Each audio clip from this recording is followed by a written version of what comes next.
¿qué tal amigos de Valora Radio? Nos encontramos una vez más en su programa El Frente Informa y Te Forma en este sábado 16 de noviembre, un día lindo, y tenemos un tema especial que es la teoría de la tarjeta roja en la educación. Tenemos una invitada especial que es la escritora de este libro y nos va a platicar su experiencia como profesora y visto desde todos los ámbitos, la educación nos toca a todos, nos toca como padres, nos toca como profesores, y bueno, es una ardua tarea que tenemos, y en este libro, la maestra Mayela Torres nos va a platicar, bueno, aquí nos va a platicar un poquito de su libro, cómo podemos hacer para educar mejor a nuestros hijos, porque es verdaderamente una tarea titánica y más en estos tiempos. Bueno, voy a dar la bienvenida a mi compañero Luis Antonio Hernández. Hola, Luis Antonio, ¿cómo estás? Hola, Elena, ¿qué tal? ¿Cómo estás? Muy buenos días. Con el gusto de estar nuevamente contigo este fin de semana. Buen fin, por cierto. Buen fin. Esperemos que sea un buen fin para las familias y no solo para acabarnos la quincena. Exactamente. Bueno, y vamos a dar la bienvenida a la maestra Mayela Torres. Hola Mayela, ¿cómo estás? Hola, buen día, muy bien, gracias, muy agradecida y contenta de poder estar aquí. No, pues nosotros más contentos porque ya tenía rato queriendo, bueno, primero terminar tu libro, que tenía una larga fila de libros, y bueno, ya lo terminé y me encantó, ya se los compartiremos y para que lo lean todos, ¿verdad? Y bueno, quería preguntarte, Mayela, ¿por qué? Bueno, aquí lo tengo.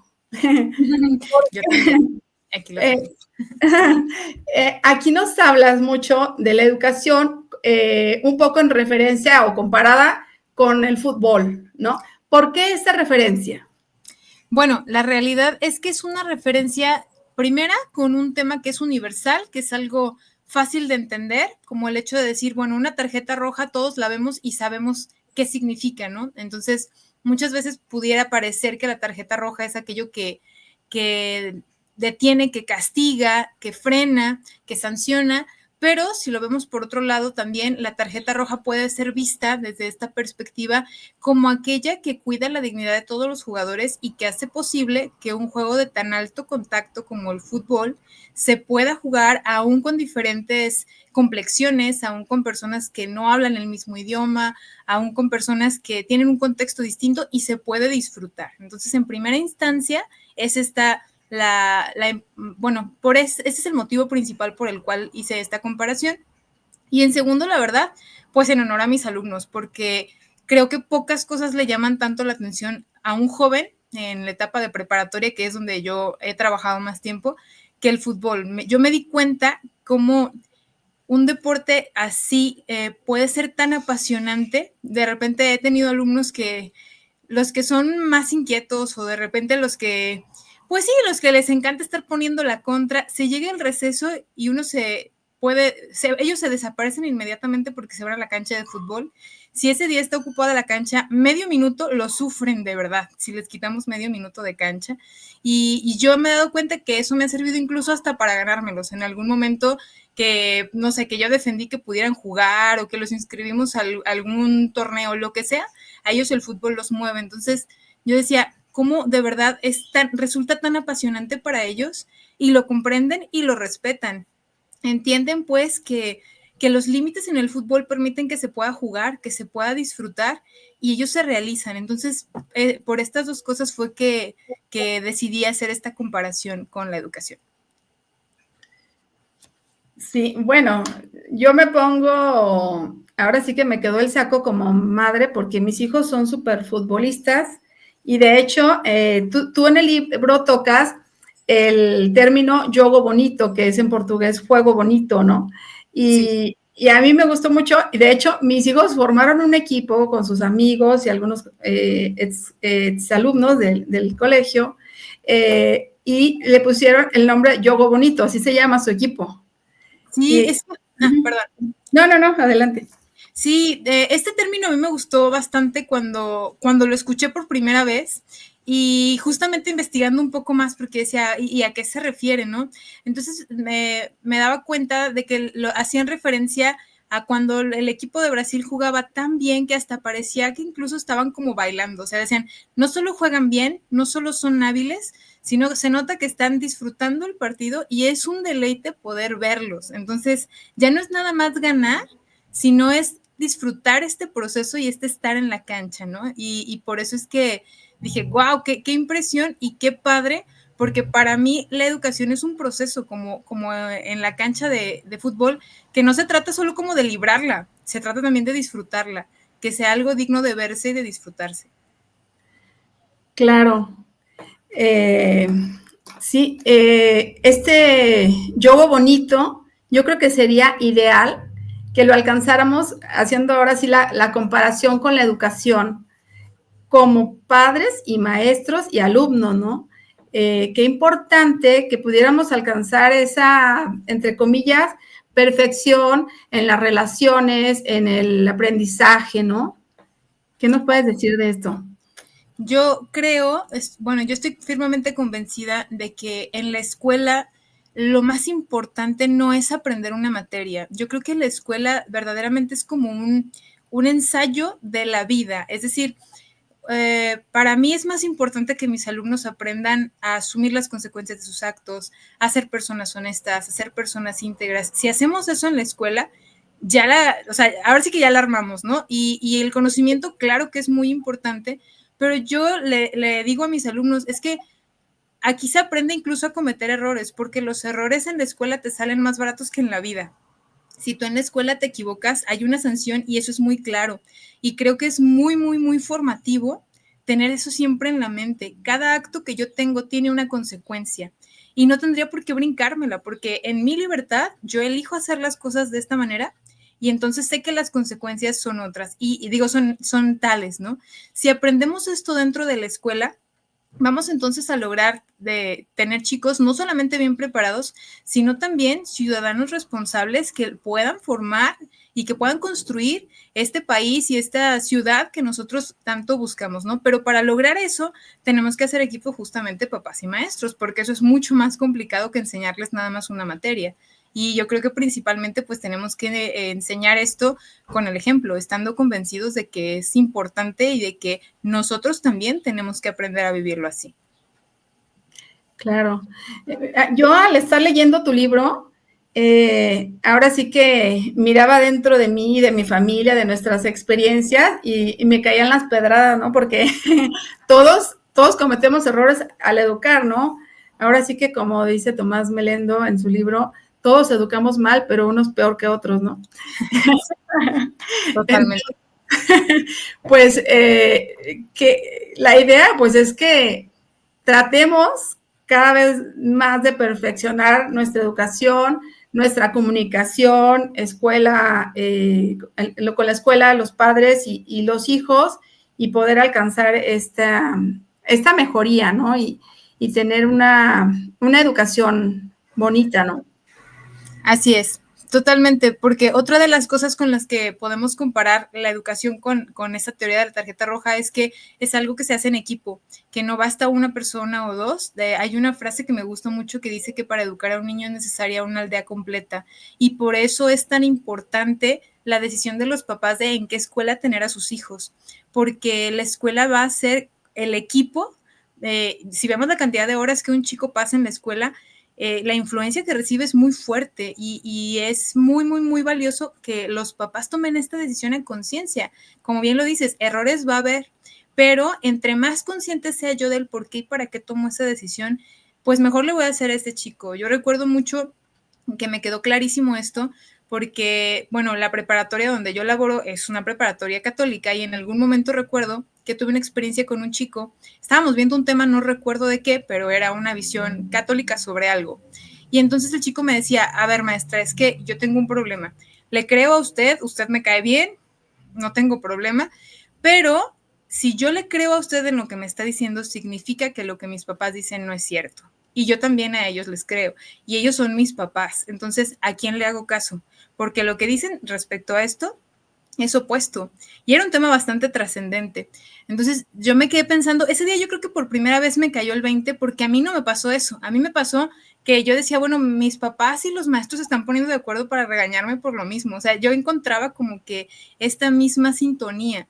Y cuando escuchaba a este chico decía, qué difícil. La realidad es que este chico la tiene difícil porque sus papás no creen en lo mismo que cree el colegio y entonces lo estamos metiendo en un conflicto. Y él, o sea, es como, pues, ¿a quién le hago caso si son personas que ambas tienen una influencia fuerte en mí? Claro que pues él va a tener que desarrollar esta capacidad de elegir, ¿no? Pero sí creo que los metemos en más aprietos cuando no hacemos a conciencia esta elección del equipo con el cual vamos a jugar para educar a los chicos. Totalmente de acuerdo. ¿Qué opinas, Luis Antonio? ¿Qué tal, Mayela? Pues Hola.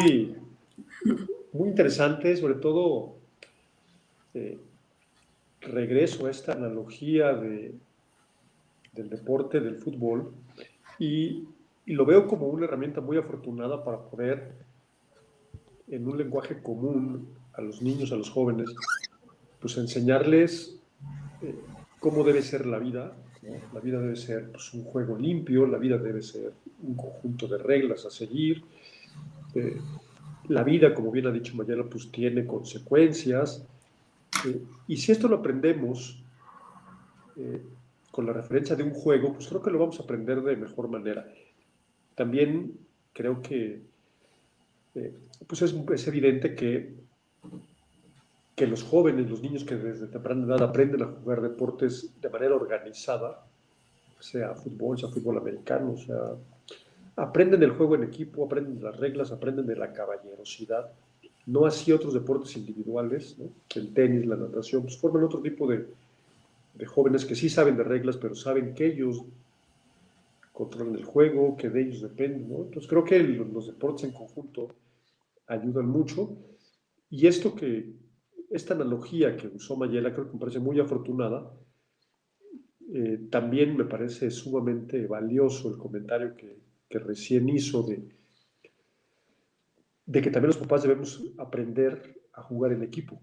Y ese equipo es fundamental que lo hagamos, uno, pues con los hijos, pero también con los abuelos, pero también con los tíos, pero también con el colegio, porque si dentro de esta cadena educativa uno de los jugadores no respeta las reglas de ese juego, pues vamos a entrar en este tipo de cosas, ¿no? Oiga, maestra, pues es que usted me dice esto, pero mis papás sí me dejan hacer eso que usted no me deja.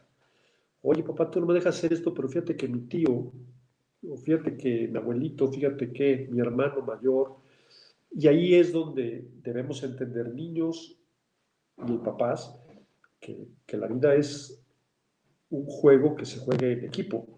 Y si no aprendemos a jugar en equipo, pues vamos a perder ese partido, ¿no?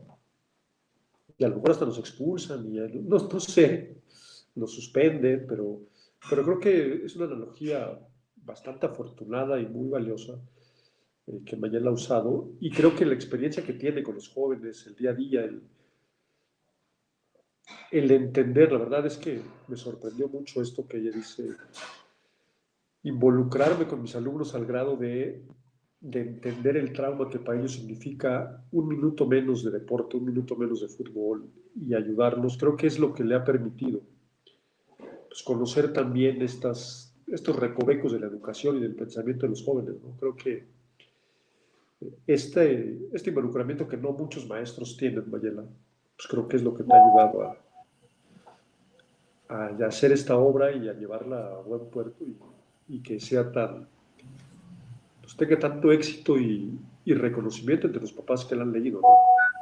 Muchas gracias. Pues es el esfuerzo. La verdad es que para mí la educación es algo apasionante, y sobre todo con los muchachos. Yo disfruto mucho y aprendo mucho de verlos, y como lo decía también Elena, me doy cuenta de muchos errores y me compromete. Desde que empecé a ser maestra dije, Dios, me los encuentro en la plaza, me los encuentro en una fiesta, me los encuentro, o sea, ya me siento con este compromiso de decir, no, definitivamente no voy a ser perfecta, pero sí de decir, es que soy un referente, porque no van a decir, bueno, pero está fuera del colegio. O sea, ¿cómo les estoy diciendo entonces que sean una sola persona, que sean íntegros, y yo me voy a estar escondiendo atrás, así como que que no me vean porque me da vergüenza que me vean de esta manera, ¿no? Alguna vez yo lo he platicado con un maestro y le decía, mira, yo quiero que tú seas así como eres, ser un maestro joven. Le decía, a mí me parece muy valioso que los muchachos te vean ser un maestro joven, soltero, que tiene a su novia, que está viviendo esta etapa. Qué bueno, así como es valioso que también conozcan al maestro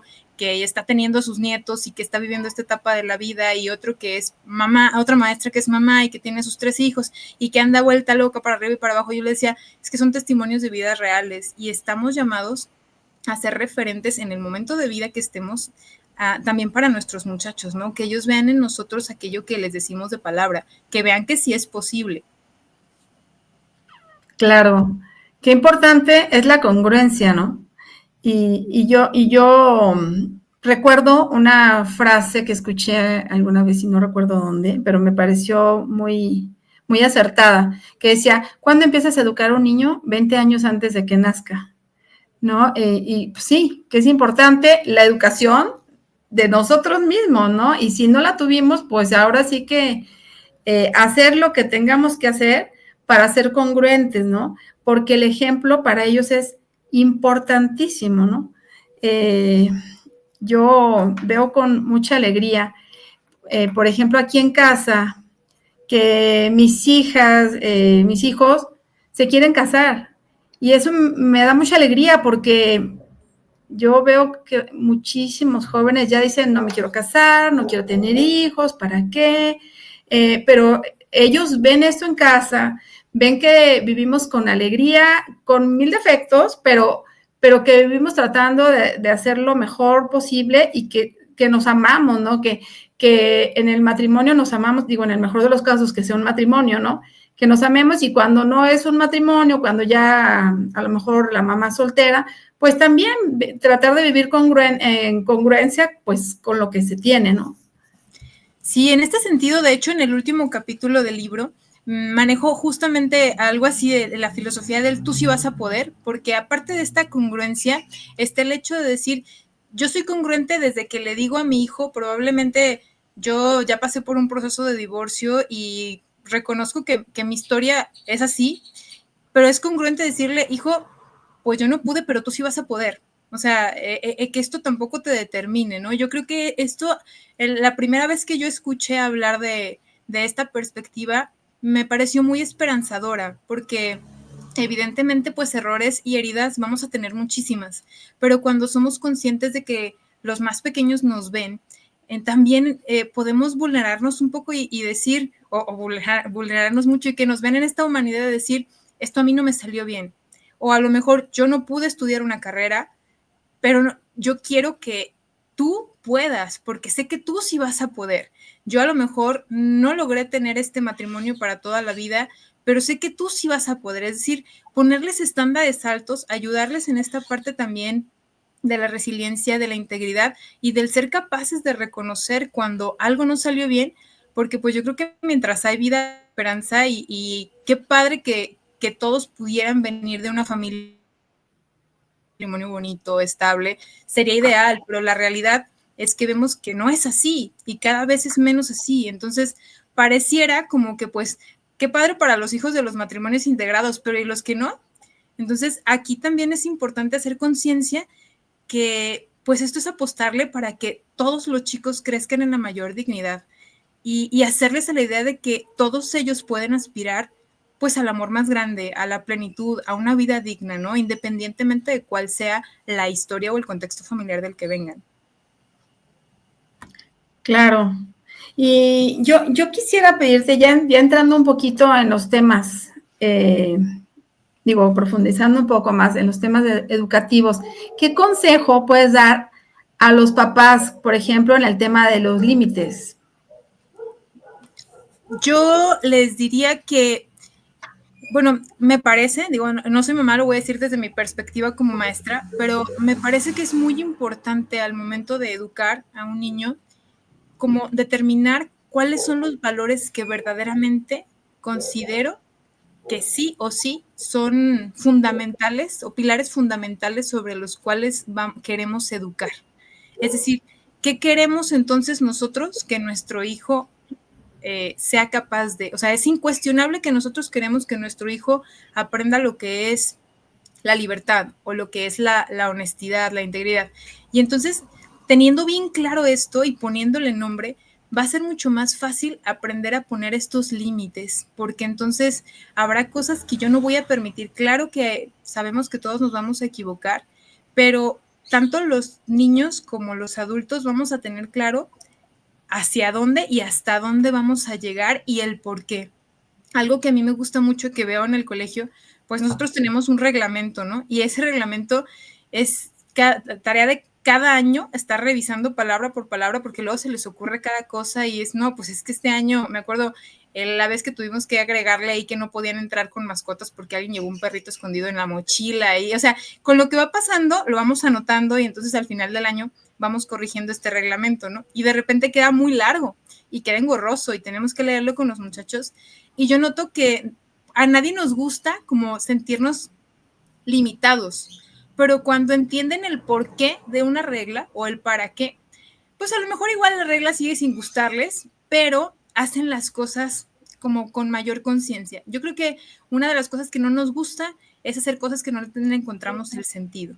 Entonces, en esta parte yo creo que es determinar bien los valores por los cuales queremos educar, dialogar mucho, o sea, tener límites claros y a la par de eso, estos límites, dialogarlos con los hijos. Es decir, en esta parte, esto no está permitido por tal cosa, esto por tal cosa. Entonces, pues a lo mejor al hijo no le va a gustar, pero lo va a entender y va a entender que este proceso de madurar y de crecer implica hacer cosas que no me gustan en el momento o no me causan un placer en el momento, pero que son por un bien mayor futuro, ¿no? Y no es nada más como la intransigencia por el no porque yo lo digo o sí porque yo lo digo, sino que hay un detrás de que él va a poder ir asimilando porque finalmente lo que queremos es que maduren y que crezcan y que el día de mañana que sean adultos y que nadie les venga a poner límites, ellos solos también puedan autogestionarse y entender que pues una vida sin límites a dónde nos lleva, ¿no? Así es. Ahora que comentabas del reglamento, me vino a mi mente un capítulo de mi vida donde mi hija mayor iba a entrar al colegio, a otro colegio, digo, terminó la secundaria y iba a entrar a otro colegio y nos mostraron el reglamento que teníamos que firmar y ella lo vio tan largo y luego empezó a leerlo y dijo, no, mamá, qué miedo. Y yo le digo, mira, es lo normal, es lo mismo que hacías en la otra escuela, simplemente está desglosado, son las normas de convivencia, de respeto, todo lo más normal que podemos hacer para respetar a los demás, para respetar reglas, sí, bueno, para tener una convivencia sana, ¿no? Y bueno, no les hago el cuento largo, pero sí, yo estuvo en la secundaria y después estuvo en la prepa y cuando terminó no se quería ir de ahí y luego ahora que ya terminó la universidad me dice, ay, extraño al INDE todavía, su colegio.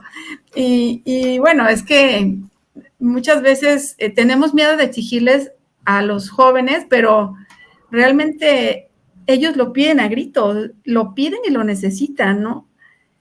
¿Cómo Sí. ves, Luis Antonio? Perdón. No, Pues no, sí, adelante, Luis, por favor. Creo que bastante bien. Y creo que en este tema de los límites, las reglas, Mayela acaba de comentar algo que me parece interesante y que es una manera tal vez diferente o una alternativa para hablar de límites y hablar de cosas, y es hablar desde la experiencia. Yo te pongo estos límites o te sugiero esta forma de comportamiento porque yo ya pasé por ahí, porque a mí ya me sacaron la tarjeta roja o la amarilla y me molestaron, o porque fracasé en esto y no quiero que te pase y creo que tú sí puedes lograrlo. Y desde esa parte de la experiencia y quitarnos un poquito la capa, y sabes que pues soy tu papá y sé más, ¿no? Sé más porque ya me equivoqué. Y sé justo lo que tú estás haciendo y no me salió. Entonces creo que si aprendemos un poco a poner límites desde esa perspectiva, pues va a ser pues más posibilidades de éxito vamos a tener. De igual manera que si lo hacemos como tú lo planteaste, Elena, mira, todo esto pareciera muy complicado, la redacción es muy dura, pareciera complejo, pero no, es simplemente ser buena persona, tratar como quieres que te traten a ti, ser respetuoso, ¿no? Por ahí alguien decía, o alguien me dijo alguna vez, eh, ser buen católico no se trata más que de ser buena persona. Entonces, cuando lo hablamos así de simple, pues le quitamos toda esa carga que luego la gente identifique, oh, qué flojera o qué difícil, yo no puedo. No, no. Solo se trata de ser buena persona y de dar lo que tú quieres que te den. Entonces, creo que si empezamos a conducirnos desde esta experiencia, desde esta humildad de, pues, se trata de ser buenos, y yo ya pasé por esto y tuve tarjetas rojas, amarillas, suspensiones, no jugué algunos partidos porque creo que es más simple y, y creo que es algo de lo que pues, Mayela ha aprendido en todo este convivir diariamente con jóvenes de diferentes formaciones, de diferentes orígenes, ¿no? Entonces creo que pues una voz totalmente autorizada.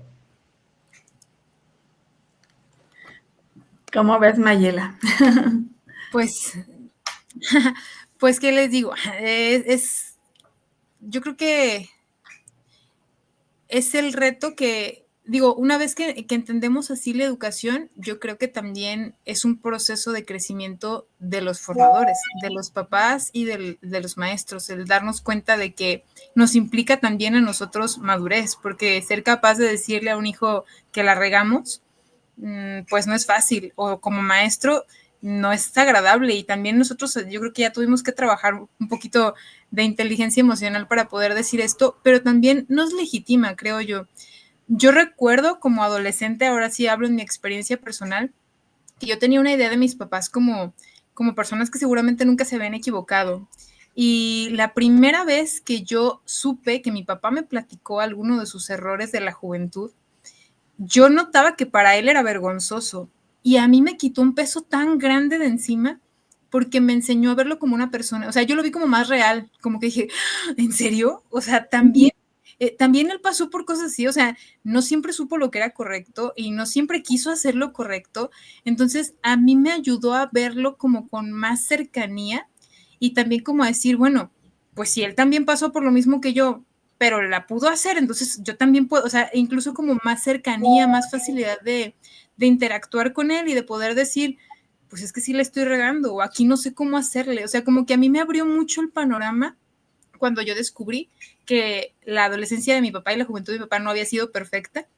Dije, ok, o sea, entonces me está hablando de algo que a lo que sí puedo aspirar, ¿no? Entonces sí creo que también nos humaniza y nos legitima para poder decirle a los muchachos y a los niños, pues quiero lo mejor para ti, justamente porque la vida no es fácil, porque yo también me equivoqué y si te equivocas, pues adelante, vas a aprender de ello, a asumir las consecuencias y a seguir adelante, ¿no? Pero el problema es cuando nosotros a veces los enseñamos a tratar de evadir las consecuencias de lo que hacen, ¿no? Para mí es una de las cosas que de repente pueden perjudicar más la formación de los niños y de los jóvenes, el que no les enseñemos a asumir las consecuencias de sus actos. O cometer el error de recurrir a cosas como las que comentabas hace un momento de pues, desarrollo una personalidad dentro de la escuela como maestro, y luego otra con mis amigos y otra tal. Entonces cuando me encuentran, pues van a ver que no soy íntegro, que no soy auténtico. Y lo mismo pasa como papás, ¿no? Oye, hijo, no Sí, fumes. Y de repente ven que sales a caminar y te vas a fumar, por ejemplo, como que ahí es donde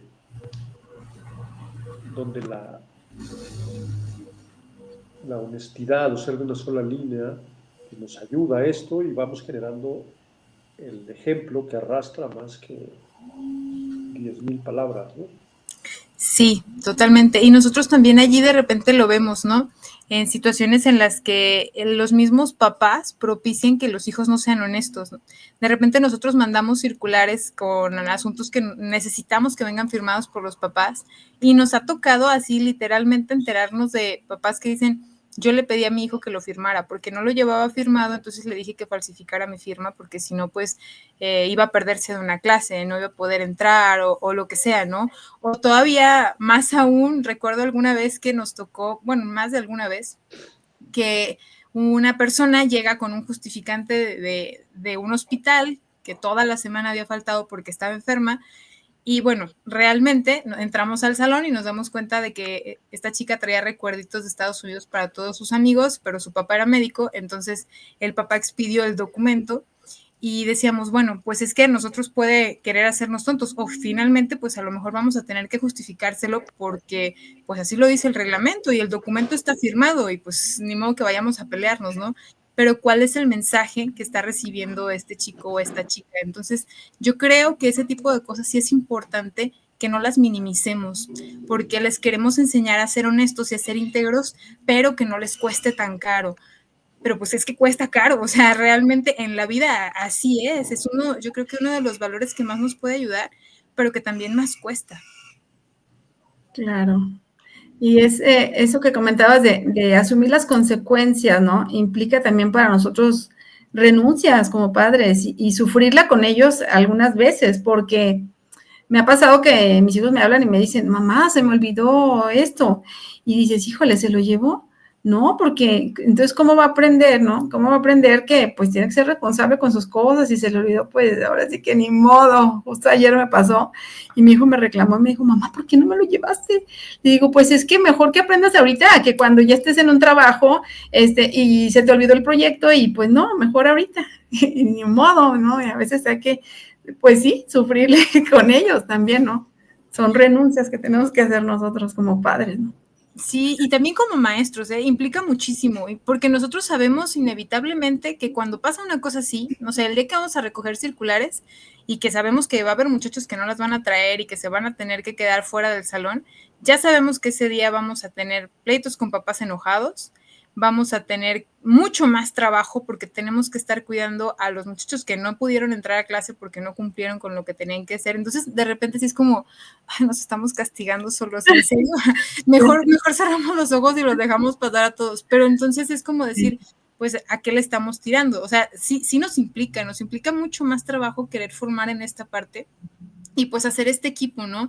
Y convencernos mutuamente, papás y maestros, de que esto es bueno y vale la pena el esfuerzo.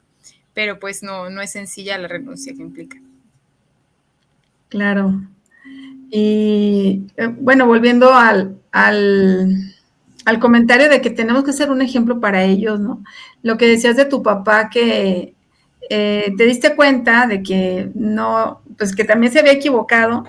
También para ellos es importante ver eso, ver que no somos perfectos, pero que estamos en la lucha por alcanzar esa perfección que siendo católicos lo llamamos santidad, ¿no? Y es lo que queremos y lo que debemos buscar al final, ¿no? Sí, yo creo que totalmente. Pues es que es la aspiración más alta y si, bueno, nosotros como católicos creemos que sin esa, pues pierde sentido cualquier otra, ¿no? Entonces, yo creo que entre más claro tengamos esto, pues todo lo demás va cayendo como en cascadita, porque, o sea, ¿qué le tiro yo adulto con mi vida? Pues, ¿cuál es mi meta máxima? Como católicos creemos que es llegar al cielo. Y ya de ahí para abajo, pues es como cumpliendo con lo que me toca hacer, viviendo mi vocación, viviendo en el día a día a este llamado o este testimonio que voy a dar con mi vida y pues incluyendo yo como maestro, yo como papá, voy a enseñarle a mis hijos esto y siendo consciente de que, pues como lo dicen, ¿no? Hasta los más grandes santos ahora sí que cometieron muchos errores, pero yo creo que no es más santo el que no peca, sino el que es consciente de que en esta misericordia de Dios nosotros tenemos la oportunidad de arrepentirnos, asumir y seguir adelante, ¿no? Y cuantas veces nos caigamos, levantarnos y seguir en esta lucha. ¿Cómo vas, Luis Antonio?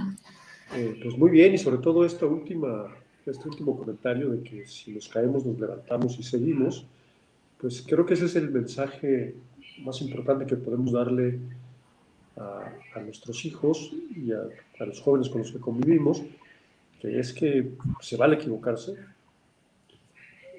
se vale corregir, y se vale volver a equivocarse y seguir corrigiendo, y que la vida se trata de eso, es un continuo camino de perfección, un continuo camino de correcciones, ¿no? Entonces dicen que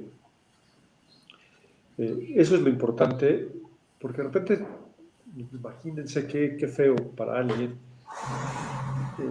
darle una carga de perfección, y es que tú tienes que ser perfecto y tal, y de repente cuando se equivoca, pues pasa lo que pasa en Japón, se suicida, o se van de la casa, o entran en otros temas, ¿no? Alcohol, drogas, porque no pueden con esa carga de me equivoqué, y ahora cómo voy, le digo, pasa que yo me equivoqué.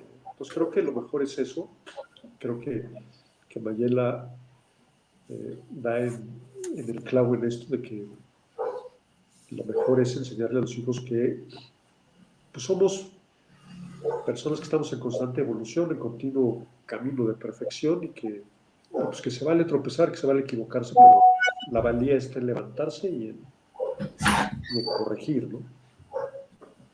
Así es, creo que ese es el continuo camino de la vida. Y pues digo, volviendo al libro, yo creo que también ahí está esta analogía, ¿no? En el juego igual a lo mejor perdemos este partido, pero pues no pasa nada. Digo, yo creo que los equipos que han ganado los mundiales no son los que jamás se han equivocado o los que jamás han perdido. Incluso a veces el error es la mejor de las escuelas, ¿no? Si nunca nos equivocamos, pues no vamos a valorar todo lo que se aprende con ello, pero hay equipos que han empezado desde abajo literalmente, pero han asumido los errores como una oportunidad de crecimiento, y yo creo que eso pues perfectamente cabe en la educación, en las familias, en la escuela, ¿no? Saber que el hecho de decir, pues es que me voy a equivocar, puede desalentarnos o puede también decir, pues sí, es nuestra condición de humanos equivocarnos, pero seguir tirándole hacia adelante, seguir creyendo que podemos ser mejores. Y finalmente yo creo importante insistir en esta parte de la conciencia que debemos tener adultos, papás y maestros, del hecho de que somos referentes y que para ser un buen referente no se necesita ser perfecto. O sea, yo creo que es importante entender, los chicos van a querer imitar a alguien porque están aprendiendo a vivir. Entonces, mejor que quieran imitarnos a nosotros. O sea, de que quieran imitar a un influencer que tampoco es perfecto, pero que es famoso por cosas que a lo mejor no favorecen su dignidad, no le ayudan a crecer como persona, a que tenga modelos imperfectos de vida, pero reales, humanos, de personas que están en esta lucha, pues yo creo que es mucho más sano, ¿no? Y qué padre que un niño pueda ver en sus papás este ejemplo, y en sus tíos, y en sus maestros, y en sus vecinos, decir, pues yo admiro esto de esta persona, aún sabiendo que no es perfecta, pero la admiro por esta lucha, por este testimonio de trabajo constante por ser una mejor persona, ¿no? Entonces, los muchachos van a necesitar referentes, o somos nosotros o vamos a dejar que sea cualquier otra persona. Esto, híjole, da esperanza, pues lo que tenemos que buscar es ser modelos positivos para nuestros hijos, para los alumnos, en el caso de los maestros, ¿no? Porque, pues, yo recuerdo maestros que me marcaron y de los cuales aprendí, y a los cuales recuerdo, siendo que a lo mejor fueron maestros que tuve en segundo de primaria, en quinto, pero son maestros que se te quedan marcados porque son un ejemplo y porque te dejaron un aprendizaje, ¿no? Y pues sí, es lo que tenemos que buscar, ser modelos positivos para ellos. Yo me quedaría con esto, y pues ahora sí que a darle una estudiada, ya lo leí, ahora hay que estudiarlo a profundidad para hacerlo vida, y que nos va a ayudar muchísimo en la educación. Yo le recomiendo muchísimo el libro de la maestra Mayela. ¿En dónde lo podemos encontrar, maestra? El libro está disponible en Amazon, tanto en su versión física como también como ebook. Está también a la venta en el Instituto Teológico Juan Pablo II de Ciencias de la Familia, y también pues pueden buscarme en mis redes sociales, en Facebook o Instagram como Mayela Torres González, y pues también si viven aquí cerca en Guadalajara, podemos buscar la manera también de hacer una entrega directa. y pues con todo gusto. No, pues ahora sí que el tiempo se nos termina, pero quería agradecerte que hayas estado con nosotros, tu tiempo, tu ejemplo, tu testimonio y todo este aprendizaje que nos dejas. Y bueno, esperemos que no sea la última vez que estés aquí con nosotros. No, pues muchas gracias. Al contrario, gracias a ustedes por la invitación. Un honor de verdad y pues ojalá podamos seguir compartiendo juntos y aprendiendo. Será un placer. Muchas gracias, Mayela. Cuídate mucho. Bendiciones a tu familia. Igualmente, muchas Hasta gracias. luego. Hasta luego. Hasta luego. Luis Antonio, ¿cómo ves? Un temazo, ¿no?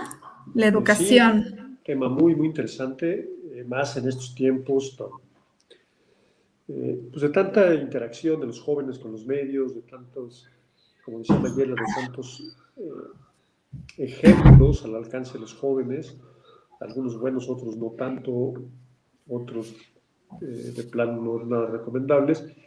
Y ahí, bueno, pues es cuando cobra relevancia esto de decidir ser ejemplo y jugar junto con nuestros hijos este juego que es la vida, enseñarles de reglas, enseñarles de nuestras experiencias y pues un tema bien, bien interesante. Sí, pues sí, a seguirle con esta ardua tarea como padres, Sí, ¿verdad? claro.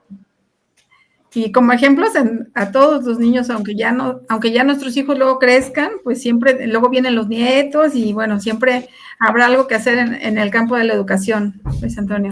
Claro, y como siempre vamos a ir un paso adelante de nuestros hijos, siempre tendremos oportunidad de ser ese ejemplo, a lo mejor,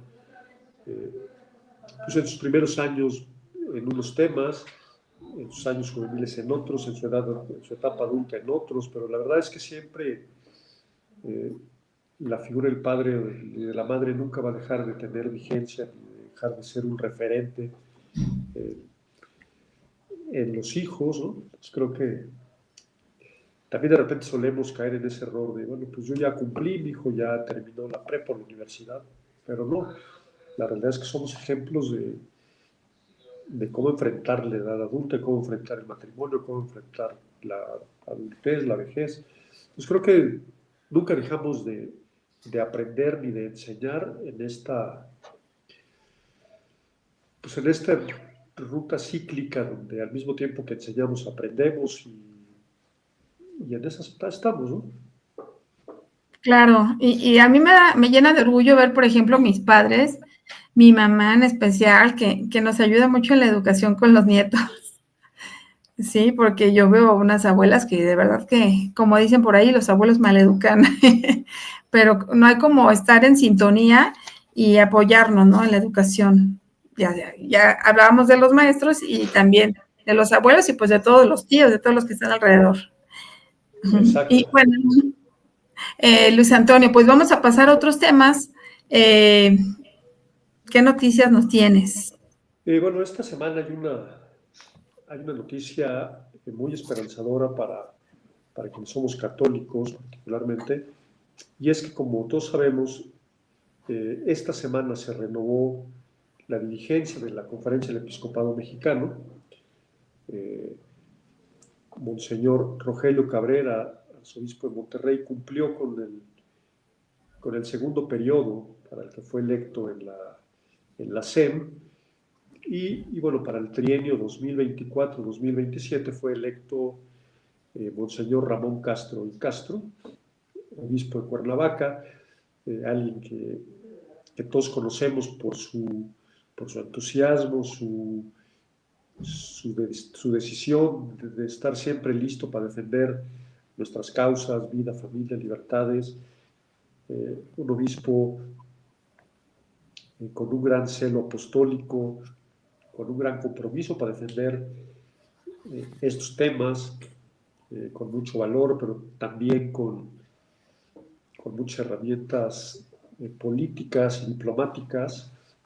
Él tiene estudios de diplomacia, entonces que lo hacen una persona muy, muy completa para este cargo en una circunstancia política pues bastante compleja como este periodo presidencial que recién está iniciando también, Entonces, la verdad, Elena, es que los grupos católicos y los grupos a favor de la vida y la familia hemos recibido con gran alegría esta designación. Don Ramón ha encabezado muchas veces marchas a favor de la vida y la familia, ha encabezado una cruzada muy importante a favor de la seguridad. Entonces, la verdad es que creo que en esta parte del acompañamiento religioso vienen buenos tiempos, no porque el periodo de don Rogelio Cabrera haya sido diferente, sino que él, en sus formas, en sus procedimientos, tal vez era más tradicional, más de una forma distinta. Y don Ramón es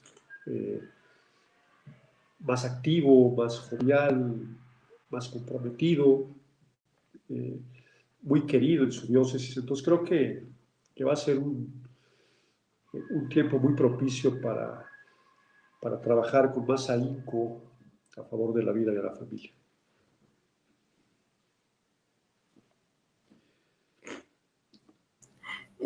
Qué buena noticia, Luis Antonio. Y bueno, déjame contarte y contarle a nuestros radioescuchas que este sábado, es decir, hoy en la tarde, vamos a tener nuestra hora santa por la mujer y por la vida, esto que quedó pendiente hace unas semanas. Y bueno, pues los vamos a esperar ahí en la Plaza Guadalajara, en las puertas de Catedral, para tener esta hora santa, que va a haber testimonios, va a haber alabanzas y vamos a tener esa experiencia por la mujer y por la vida. Y yo les diría, váyanse con su playera blanca, si tienen su pañuelo azul, llévenselo, y si no, por ahí también habrá, porque va a ser una experiencia muy bonita para nuestra ciudad. Yo les comento, acá hemos hecho la difusión, que Cristo quiere ser entronizado en nuestro querido Jalisco, después de tanto ataque a la vida y que ahora se acaba de despenalizar el aborto y que, bueno, todavía estamos en la lucha tratando de revertirlo, pero tenemos que trabajar en la cultura de la vida. Tenemos que trabajar y a enseñar a nuestros hijos el amor a la vida, desde la concepción hasta la muerte natural. ¿Sí? A los niños pequeños, a los jóvenes, y que ellos vean que hay mucha gente que está en la defensa de la vida, ¿no? Es importantísimo. Entonces, pues invitarlos esta tarde de 6 a 8 a las puertas de Catedral. Les comento que tomen sus precauciones porque pues estamos en el Buen Fin y pues probablemente sí habrá algo de tráfico, pero tomemos las precauciones y hagamos un sacrificio, ¿no? Digo, vale la pena el sacrificio por esta causa, ¿no? Claro que sí, Elena, y bueno, pues qué mejor manera de celebrar este Buen Fin y que hacer que de verdad sea un buen fin, encomendándonos a la protección de Dios, orando por la vida, la familia, por México, por el futuro de Jalisco, por sus familias, sus niños. Entonces creo que es una gran invitación, Elena, muchas gracias. Estoy seguro que muchas familias se darán cita hoy por la tarde-noche y que será un éxito esta jornada de oración. Primero Dios, así será. No sé si tengas otra noticia o nos despedimos. No, realmente, a propósito, quisimos hacer muy amplia esta noticia, porque creo que es de esas noticias buenas que hay que difundir, que hay que conservar y replicar. Entonces, creo que sería interesante quedarnos con eso este fin de semana. Así es. Pues los esperamos esta tarde de 6 a 8 en Guadalajara, a las puertas de Catedral. Y nos vemos el próximo sábado a las 11 de la mañana. Muchas gracias. Bendiciones, Luis Antonio, para tu familia y bendiciones para todas sus familias. Igualmente, Elena. Hasta luego.